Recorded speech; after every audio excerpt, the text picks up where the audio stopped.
Just before the break, we played you a video by Rennie Ramnarine, a music video and a video with him at hospital, just with a few words there, his thoughts before, unfortunately, passed away.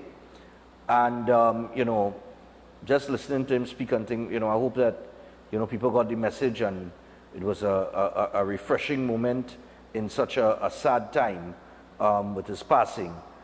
And like I said, the Ramnarine family, condolences again, and look forward to find out when I don't know if they announce when the funeral and stuff would be, but I'm sure they will let people know. All right, so Seth Weil aboard is with us via Zoom. Want to bring him in here. Seth, what's up? Good morning, man. Good morning. All right. Good morning to all our viewers. I want to send out condolences to the family of Rennie Ramnarine on their loss. I know those things are very difficult to go through and deal with. Yeah. My heart goes out to the family. And I know you're a South man too, so.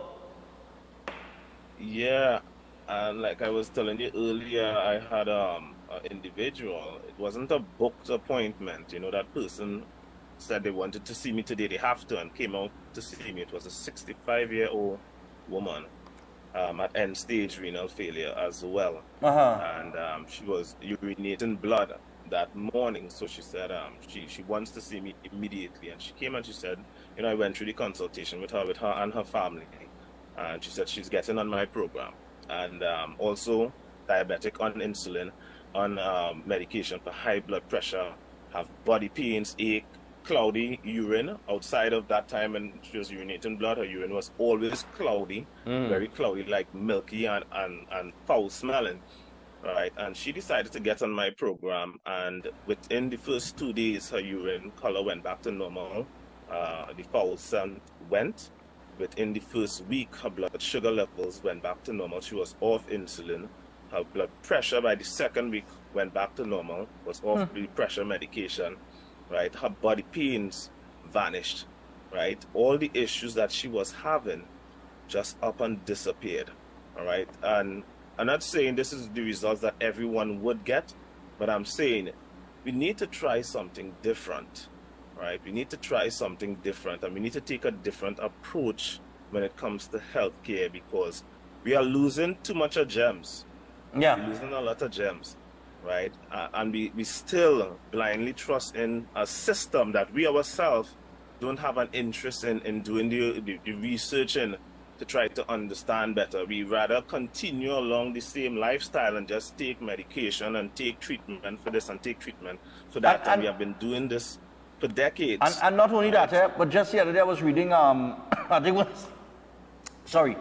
was last week in the paper said, I don't know if you caught it, where the Minister of Health was advising people to stay away from fast food. He was saying to stay away from fast food and things of that nature. And then, well, of course, he gave the usual advice in terms of eating vegetables and so on and so forth. But that's been just along the lines of the same thing. That's what you always hear. That's the same message. Exactly. Every year they tell you the same thing. Yeah, when people come to me, you know what they tell me? They're like, wow, this information is tremendous. It's like, and they say they came expecting to hear me telling them the same thing that others would. Right. And I was like, well, why would my stuff work if I'm going to tell you the same thing that everybody else is telling you? Right. It means you're going to see something different. And like I told them, because they all left saying, wow, this information, they are so grateful. Yeah. For the information that I would have shared with them.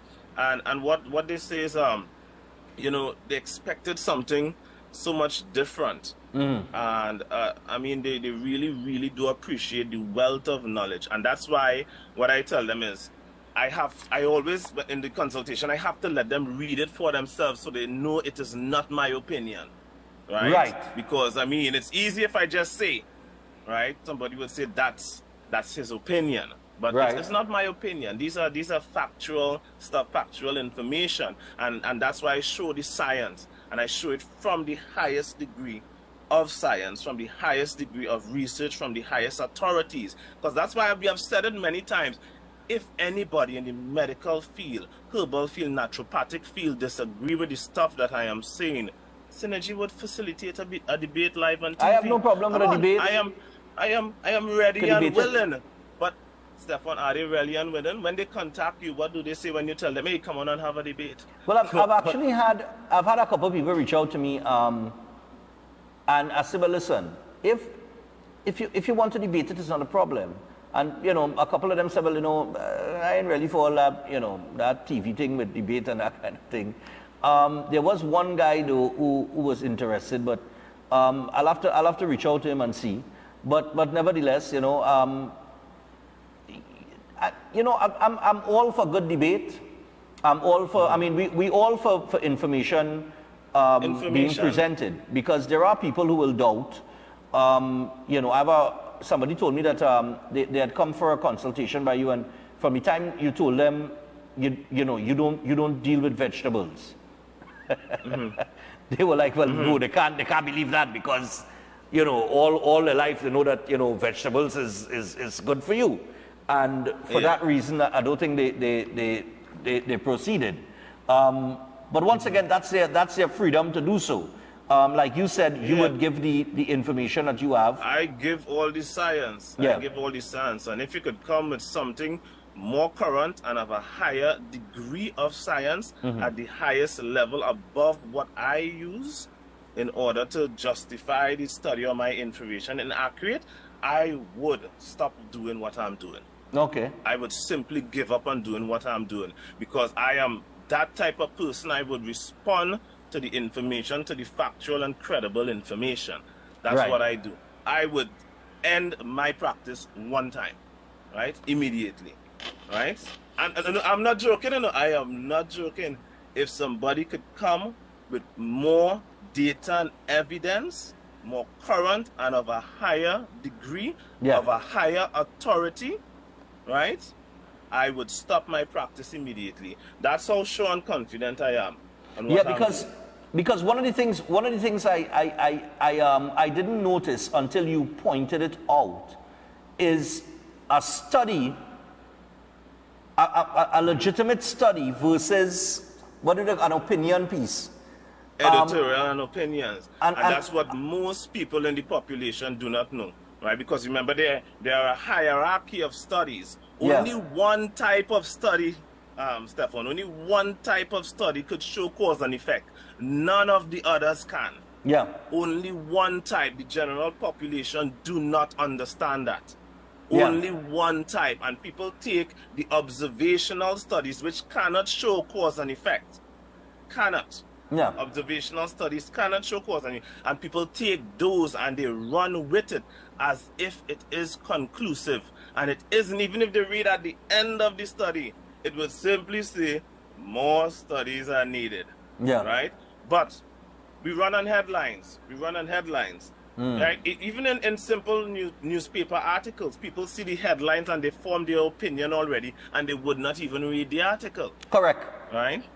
So that happens a lot, and so much of us have been misled and have been going down the wrong path with regards to the information that we know and apply to our lives with regards to our nutrition and our health. All right? Why is it I don't get sick? Why is it I have the physique that I have and I don't even have to be half killing myself in the gym or anything like that? I stopped lifting weights since 2015. Right? If I do any form of exercise, I work out a few times a month, sometimes 5 to 6 times a month, just body weight exercises, right? My body fat percentage is at 7%. So come on, right? And I weigh 182 pounds, right? So I'm not underweight, right? And I'm lean, I am fit, right? So how is it that my physique operates that, no, I was overweight before, I know what it is to be overweight, I know what it is to be sickly, right? And it's not that this is just me alone, no. I have clients that have gotten that same sort of results. So one could say, oh, he have good genetics or whatnot. You know, you like to throw everything on genetics, right? But what about the clients that I've had who have gotten those same sort of results, right? So we need to understand that there is a different way. And if we look at the profit aspect, because when I showed with diabetes how much profit it make $1 billion in profit per year on diabetic medication and so forth, and the estimate to rise to 100 and something billion by the year 2030. I am not seeing the truth going to be told on these things. Yeah. Right? Medical people talk about the pharmaceutical industry. You know, it's another big industry. Medical device industry. Everybody wants to have a little laptop so you could come and do some testing. Right? Because the medical device industry is a very big industry. How much people have been spending money behind testing, and all that testing, no treatment, no changes in illness, but all your money going towards testing, right? Yeah, that's and a fact. The medical device industry is bigger than the pharmaceutical industry, and not much people know about that. Yeah, I think right? people fail to realize that, you know, there's everything that exists, whether it be in healthcare or otherwise. Even with crime, there is a reason why crime is where it is, because somebody's profiting. It's profitable for somebody. There is a reason why people constantly get sick. People get sick, and sometimes you get sick listening to the same advice that they're giving you, and they're telling you what to eat, what to do, and you still get sick. You still come into complications from, you know, whether it be cancer or kidney or diabetes. If diabetes is the #1 killer, right? If diabetes is the #1 killer in the world, why they don't just ban sugar? If just you know, I understand what I'm saying.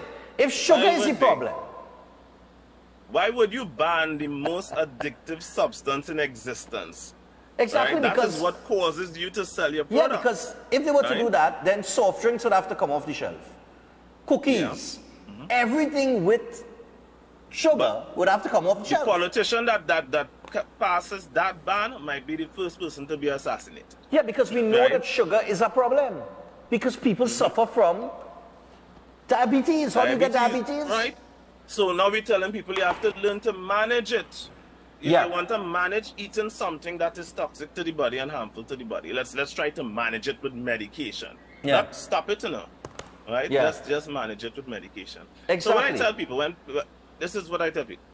When people come to me, they usually come to me because they are fed up with everything else. Right. And in some cases, some people have come to me too late, after hospitals already give up on them and so forth. Take front before front take you. Yeah. Right? That should be the mindset. Take front before front take you. People only have to see me once, you know. You only have to see me once, and I correct that misinformation that you have on nutrition. Right? That's all. People just have to see me once. That one change. Look at that guy that got that weight loss. There is one consultation. One consultation, yeah. That's all. One consultation, and he is now the happiest man in the world. Right? He could spend more quality time with his newborn daughter. Right? Yeah. Think about the memories you could now form because of the interactions that you could have, because they couldn't have it. You know, imagine, you know, you'd have a lot of grandparents that would watch the grandchildren play because they can't participate in playing because of their health issues. Yeah. You know, just to be a grandparent and you now could play with your child. These are the things we have to think about. The things of value that are valuable in life are not things that you could spend money on and for, you know, that you could purchase. Yeah. Are these memories and these moments that you cannot put a price on, that your health participate in forming. Right? Well said. The better the health you have, the better you experience life. All right, and people, like we say, you could give Seth a call on 761-1952. That is 761-1952. I think we had a topic to discuss, but we went off key, but we could discuss that next week. But give him a call, 761-1952, if you're interested in trying something different. Seth, I want to thank you, and we'll talk again next week. Yes. Cool, all right, thanks for having me. Yeah, bud. I'm actually starting the process with him. He sent me the diet and stuff like that, but I just got to get the ingredients. And then I bought one set of stuff last week, and I can't just throw it out. So I think after I utilize that, then I'll,